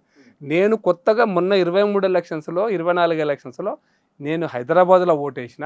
కానీ ఇప్పుడు నేను మా ఊర్లో ఓటు వేయాలనుకుంటున్నా అనుకుంటే వాళ్ళు ఈ ఫామ్ తీసుకొని ఇప్పుడు ఏంట్లయితే మీకు ఫామ్ వస్తుందో తీసుకొని ఫామ్ 6 నింపి నాకు ఆ అడ్రస్లో ఓటు కావాలని ఇస్తే కూడా వచ్చేస్తుంది. ఇప్పుడు 2025-26లో 17 సంవత్సరాల 6 నెలలున్న ఒక అమ్మాయి ఒక అబ్బాయో 2028 డిసెంబర్ నాటికి అతని వయసు 18 ఏళ్ళు వస్తుంది, దాడతారు అన్నప్పుడు వాళ్ళు కొత్త ఓటర్గా నమోదు చేసుకోవచ్చునా? చేసుకోవచ్చు. ఇప్పుడు అందుకోసం ఫామ్ 6 నింపివచ్చు. అది సరుతో సంబంధం లేక తర్వాత కూడా చేయొచ్చు. మీకు అందుకోసం చెప్పిన 365 days 24 hours ఈ లిస్ట్. మీకు ఎలక్షన్ కమిషన్ ప్రతి సంవత్సరం కూడా జనవరిలో ఎలక్షన్ ఓటర్ ఎన్రోల్మెంట్ డే అని పేపర్లో పెద్ద అడ్వర్టైజ్మెంట్ వస్తుంది. బుచ్చన్న గారు పెద్ద అడ్వర్టైజ్మెంట్ ఇస్తారు, మీరు ఎన్రోల్మెంట్ చేసుకోండి. అలా రవీంద్ర భారతిలో పెద్ద మీటింగ్ పెడతారు, వాళ్ళు మీటింగ్ పెట్టి మంచి ప్రైజులు ఇస్తుంటారు. ఇవన్నీ అంటే టు మోటివేట్ ద ఓటర్లను మోటివేట్ చేసి ఓట్ ఎన్రోల్మెంట్ చట్టబద్ధమైన ఓట్ ఎన్రోల్మెంట్ చేయించుకోవాలనే దానికి మోటివేట్ చేస్తున్నారు. కాబట్టి చాలా మందికి దీని మీద అవగాహన వచ్చింది ఇప్పుడు. కాబట్టి మీకు ఇక్కడ ఓట్లు పోతాయి అనేటువంటి భ్రమల నుంచి బయటికి రండి. ఓట్లు పోవు. ఇది ఎలక్షన్ కమిషన్ చట్టబద్ధంగా చేస్తున్న ప్రక్రియ. ఇది ఇక్కడ మనం 2 విషయాలు. స్థిర నివాసం ఉన్న వారికి ఇబ్బంది లేదు. బీసీల విషయంలో సంచార జాతులు ఎక్కువ ఉన్నారు. ఎస్సీ ఉపకులాలలో సంచార జాతులు ఉన్నారు, స్థిర నివాసం అంటూ లేదు వారికి. ఇలాంటి వాళ్ళు లక్షల సంఖ్యలో ఉన్నారు. వీళ్ళు వాళ్ళ ఈ ఊరిలో డేరా వేసుకొని ఉంటే ఇంకో దగ్గర ఇంకో ఊరికి. కొందరేమో తమ కులం పేరు చెప్పుకోవడానికి భయపడుతున్నారు, ఎందుకంటే అట్లా ఉన్నది దౌర్భాగ్యం. మరిగా ఎవరిని అలా తెలియదు ఈ విషయాన్ని. ఇలాంటి వారికి ఓ రేషన్ కార్డు, ఆధార్ కార్డు, పిల్లల బర్త్ సర్టిఫికెట్ ఇవి ఇబ్బందుల్లో ఉంటాయి కదా వాళ్ళకు. మరి వాళ్ళ సంగతి ఏమిటి? నెంబర్ 1. నెంబర్ 2, బతుకు తెరువు కోసం హైదరాబాద్ నగరానికి వచ్చిన వారు ఎక్కడో పల్లెటూరుకి వెళ్ళి వచ్చి ఉంటారు. వాళ్ళకి డబల్ బెడ్రూమ్లో ఇల్లు ఇచ్చారు. వాళ్ళ ఆధార్ కార్డు, రేషన్ కార్డు అక్కడ ఉంటాయి, ఇల్లు ఇక్కడ. ఇలాంటి వాళ్ళ విషయంలో ఏం ఇబ్బంది లేకుండా ఉండాలంటే ఏముంటుంది? బుచ్చన్న గారు నేను చెప్పాను 2023-24లో మీరు ఎక్కడ ఓటేశారో అది ఇంపార్టెంట్. ఫస్ట్ నెంబర్ 1, అక్కడ ఓటేసిన వాళ్ళకి మీకు ఫామ్ వస్తుంది, ఎన్రోల్మెంట్ ఫామ్ అనే వస్తుంది. ఆ ఎన్రోల్మెంట్ ఫామ్ నింపుతారు. మీరు ఇప్పుడు ఊర్లో ఓటేయాలనుకుంటున్నారు కాబట్టి ఊర్లో చేంజ్ అవ్వచ్చు. నేను చెప్పాను సంచార జాతుల విషయంలో కూడా వాళ్ళకి 2023-24లో ఓటేశారా లేదా, ఎక్కడ ఓటేసారో అక్కడికి ఫామ్ వస్తుంది. మీకు ఇప్పుడు ఎక్కడ ఓటు కావాలని అక్కడ ఫామ్ నింపివ్వండి, ఫామ్ 6. ఇప్పుడు ఇక్కడ మీకు నేను నల్గొండ జిల్లాలో ఒక గుడిసేసుకొని తిరుగుతూ వచ్చాను. ఇప్పుడు ఉదాహరణకి మీకు గొల్లు యాదవులే ఉంటారు. నాకు తెలిసి మహబూబ్నగర్ జిల్లా యాదవులు ఒక 2 నెలల పాటు 3 నెలల పాటు 3-4 నెలలు పోతారు, తిరుగుతూ వస్తారు. అయితే వాళ్ళకు ఆ ఊర్లో వాళ్ళు నింపుకోవాలి. వాళ్ళు ఇప్పుడు లేరు ఆ ఊర్లో. ఇంకా మీకు ఇంకో డౌట్, మీకు 3వది చెప్తా, ఆ ఊర్లో వాళ్ళు లేరు ఇప్పుడు. లేదా మా పిల్లలు అమెరికాలో ఉన్నారు ఇప్పుడు, ఉదాహరణకి చెప్తున్నా. అటువంటి వాళ్ళకు కూడా నేను క్లారిటీ ఇస్తాను. మా 2 పిల్లలు అమెరికాలో ఉన్నారు, వాళ్ళకి ఓటు ఉంది ఇక్కడ. ఇప్పుడు వాళ్ళు అక్కడ సిటిజన్స్ చదువుకోనికి పోయినారు, లేదా ఉద్యోగం చేయడానికి పోయారు. లేదు పిల్లలు ఢిల్లీలో ఉన్నారు కొంతమంది, లేకపోతే రాజస్థాన్లో ఆర్మీలో పనిచేస్తున్నారు, లేకపోతే ఇంకొక ఐటీ కంపెనీ నాయిడాలో పనిచేస్తున్నారు. ఇక్కడ ఓటు కావాలి వాళ్ళకి అనుకుంటే కూడా నేను ఒక తండ్రిగా ఎండార్స్మెంట్ చేస్తే ఆ ఓటుకు వ్యాలిడిటీ ఉంటుంది. నేను ఫాదర్ని కదా, నేను కూడా ఫామ్ నింపివచ్చు. లేదా ఆ ఓటర్ ఎవరైతే నేను చెప్పాను ఢిల్లీలో ఉన్నాయనో లేదా అమెరికాలో ఉన్నాయనో ఆన్లైన్లో కూడా ఫామ్ నింపి సబ్మిట్ చేసుకోవచ్చు. మరి వీళ్ళు చదువుకోని వారు కదా, వీళ్ళు సంచార జాతులు. నేను చదువుకునే వాళ్ళ గురించి చెప్పాను. సంచార జాతులకు కూడా ఏంటంటే బిఎల్ వాళ్ళు చేసే పని అదే. బిఎల్ వాళ్ళు మనం అందుకోసమే ఎలక్షన్ కమిషన్ మన BLA టూలు జాగ్రత్తగా ఎందుకు ఉండాలంటే, సపోజ్ మా ఊర్లో ఒక వడ్డేరు వాళ్ళు ఉన్నారనుకోండి, మన కులాల గురించి మాట్లాడతాం, వీడు ఉంటారు, ఇంకో రోజు ఇంకో దగ్గర మారుతారు, రాయి కొట్టడానికి వచ్చిండ్రు, రాళ్ళు కొడుతున్నారు మా ఊర్లో. ఈ రోజు వాళ్ళు ఏదో పలానా ఊరు లేదా కట్టెకొట్టడానికి వచ్చారు పలానా ఊరు, ఇక్కడ ఉన్నారు 3 నెలల నుంచి ఇక్కడనే ఉన్నారు. వీళ్ళ ఓటు సంగతి ఎట్లా అనేది చర్చకు వస్తుంది. మీరు అన్నట్టు వీళ్ళు ఇక్కడ నుంచి ఇంకో రాయి భయపడుతున్నారు చాలా మంది, ఇంకో రాయి మీదకి పోతారు, ఈ రాయి నుంచి ఆ రాయి బతుకుదరువు కదా అని పోతారు.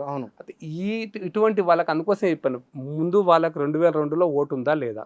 ఫస్ట్ 2002లో ఓటు ఉంటే వాళ్ళు ఇప్పుడు ఎక్కడైతే లాస్ట్ ఓటు వేసారో అక్కడ తీసుకొని వాళ్ళు 2002లో ఎక్కడ ఏ ఊర్లో ఓటు వేసారో ఆ ఊరు రెఫరెన్స్ ఇస్తే చాలు. ఇప్పుడు ఇక్కడ ఉన్నాం కదా, మీ ఊర్లో మీరు ఓటు వేసారు 2002లో, 2002 తర్వాత మీరు హైదరాబాద్కి వచ్చేసారు, లేదా ఇంకొక ఊర్లో ఓటు ఉండే మీకు 2002లో, ఎక్కడ ఏ ఊర్లో ఉన్నా ఆ నెంబర్ ఇస్తే సరిపోతుంది. ఆ నెంబర్ లేకుంటే మీ తండ్రి గారు ఏ ఊర్లో ఉన్నారో ఆ ఊరి నెంబర్ ఇచ్చి ఆ ఓటర్ లిస్ట్ ఆ పేరు ఇస్తే కూడా సరిపోతుంది. నియోజకవర్గం పోలింగ్ బూత్ చెప్పి సరిపోతుంది, పేరు సరిపోతుంది. ఆ ఫామ్ ఇక్కడ నింపియొచ్చు, ఇక్కడ నింపియొచ్చు. అయితే మీరు వెరిఫై చేసుకుంటారు. కొన్ని లిస్టులేమో డ్రాఫ్ట్ లిస్ట్ వచ్చేస్తాయి, కొన్ని పేర్లు డ్రాఫ్ట్ లిస్ట్లో రావు, ఎందుకంటే తర్వాత వెరిఫై చేసుకుని ఇస్తారు. ఉదాహరణకి నా పేరే ఉంది, నాదే ఒక ఇంట్లో ఇప్పుడు నేను ఉంటున్న ఇల్లు కాకుండా అంతకుముందు ఉన్న ఇంట్లో నా ఇంట్లోనే నా ఓట్లు ఉన్నాయి. గత 15 సంవత్సరాల నుంచి ఓట్లు ఉన్నాయి. 4 సార్లు అక్కడ నుంచి ఓటేసిన. ఇప్పుడు నాకు ఆ ఇంట్లో ఫామ్ ఇచ్చిపోతారు, ఇవ్వలేదు BLO, ఎందుకంటే నేను ఆ ఇంట్లో లేను కాబట్టి. ఇప్పుడు అయితే నేనేం చేస్తానంటే నాకు ఫామ్ ఇవ్వకపోతే నేను ఫామ్ 6 నింపి కొత్తగా నేను పలానా దగ్గర నా ఓటు ఉండే, గతంలో ఓటు ఉండే, ఆ ఓటు ఇప్పుడు నేను ఇల్లు షిఫ్ట్ అయినాను, ఇప్పుడు నేను 1 కిలోమీటర్ దూరం ఉన్నా సరే షిఫ్ట్ అయినాను కాబట్టి నాకు ఇక్కడ ఓటు ఇవ్వండి అని చెప్పి నేను అప్లికేషన్ పెట్టుకుంటా.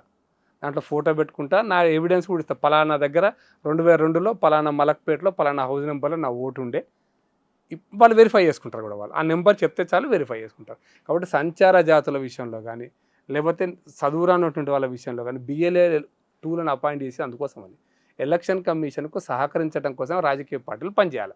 రాజకీయ పార్టీలు అందుకోసం ఇక్కడ ఆలోచిస్తున్న ఓటర్సు మనకు ఓటు కావాలనుకుంటే మనం జాగ్రత్తగా ఆ ఓటర్స్ ఎన్రోల్మెంట్ చేయించుకుందాం, మనమే చేయించుకుందాం, సహకరిద్దాం. అన్ని పార్టీలు సహకరించాలి. BLO కూడా ప్రయత్నం చేస్తాడు. ఇంకైతే మీకు గ్రామాలలో సమస్య చాలా తక్కువ ఉంటుంది బుచ్చన్న గారు, ఎందుకంటే సిటీలోనే ఉంటుంది. సిటీలో కూడా మీరు అన్నట్టుగా రాజస్థాన్కి వెళ్ళి వచ్చిన వాళ్ళు ఉన్నారు, బీహార్కి వెళ్ళి వచ్చిన వాళ్ళు ఉన్నారు. వాళ్ళు బీహార్లో మా తండ్రి గారి ఓటర్ ఇది, నాకు ఇక్కడ ఓటు ఇవ్వండి అంటే కూడా ఇస్తారు. అయితే ఇప్పుడు రాజస్థాన్లో ఇప్పుడంటే మనకి ఇంటర్ స్టేట్ డాక్యుమెంట్ కరెక్ట్గా లేదన్నారు. ఇప్పుడు ఎలక్షన్ కమిషన్ నేనేం మాట్లాడాను ఇంతకుముందే, ఇంటర్ స్టేట్ డాక్యుమెంట్ కరెక్ట్గా లేదని చెప్పారు ఇంతకుముందు. నార్త్ నుంచి చాలా మంది హైదరాబాద్ లెక్కున్నారు, అదైతే అదే హైదరాబాద్ లెక్కున్నారు. దాన్ని రెక్టిఫై చేస్తారు ఎలక్షన్ కమిషన్, కొంత చూస్తుంది సాఫ్ట్వేర్ అని, అంతే కొంత చర్చ జరిగేది. ఇప్పుడే నేను మాట్లాడాను 1 గంటల క్రితం 2 గంటల క్రితం, అది కూడా రెక్టిఫై చేస్తారు. It is not an issue. మీకు అందరం సహకరిస్తే ఇది 99% ప్యూరిఫై అవుతుంది. దీనిపైన ట్రైనింగ్ అయితే మీ ఆఫీసులో బాగా, మా ఆఫీసులో కాదు, ఎలక్షన్ కమిషన్ ట్రైనింగ్ పెట్టింది బుచ్చన్న గారు. వై BJP కాంగ్రెస్ పార్టీ పెట్టుకుంటుంది కాదు, ఎలక్షన్ కమిషన్ కూడా BLA BLA 2లను పిలిచింది, BLA 1లను పిలిచి అక్కడ ఒక ఆఫీసర్ పిలిచి వాళ్ళకి ట్రైనింగ్ ఇస్తున్నాడు. మీరు ఇట్లా సహకరించండి BLOకు, మనం అందరూ అంటే ప్రభుత్వమే ఇస్తుంది, అధికారికంగా ఎలక్షన్ కమిషన్ ఇస్తుంది ట్రైనింగ్, కాబట్టి ఇబ్బంది ఉండదు, ఎక్కడ ఇబ్బంది ఉండదు. ఇప్పుడు 2028 అసెంబ్లీ ఎన్నికల్లో టికెట్ వస్తుందని మీరు అనుకుంటారు? మీకు అడుగుతున్నారు కనీసం మీరు? ఆ సమయం చెప్తుంది. ఇప్పుడైతే నేను అసెంబ్లీ కోసం అయితే అడగట్లేదు, ఇప్పుడు చూడాలి ఇంకా. అంటే చూడండి, ఇప్పుడు మీకు వయసు అయిపోతున్నది. భారతీయ జనతా పార్టీ తెలంగాణలో ఉన్న వాళ్ళల్లో సబ్జెక్టును బయటకు వచ్చి మాట్లాడే అతి కొద్ది మందిలో మీరు ఉన్నారు. నెంబర్ 1, 2లో మీరే ఉన్నారు. 1 మీరే, 2 మీరే.